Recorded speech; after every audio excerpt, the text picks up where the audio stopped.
کبھی دعوت سے سمجھوتا مت کرنا، کبھی عہدے مت قبول کرنا، ورنہ دعوت کے کام سے دور کر دیے جاؤ گے۔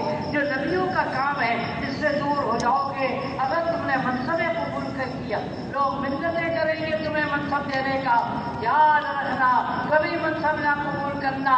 دعوت سے بڑھ کر، نبی کے کام سے بڑھ کر، سارے انبیاء کے کام سے بڑھ کر کوئی منصب نہیں، مگر محنت کرنی ہے۔ پھر کیا ہوگا؟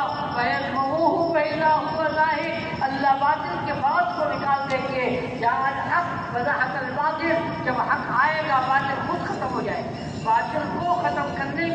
باطل کو ختم کرنے کی محنت نہیں کرنے پڑے گی، حق کی محنت کرنے پڑے گی۔ حق آئے گا باطل خود ختم ہو جائے گا۔ ایک آدمی نماز نہیں پڑھتا، کیا کر رہا ہے؟ باطل کا کام کر رہا ہے نا، غلط کام کر رہا ہے۔ ڈنڈا لے کے اس کو مارو،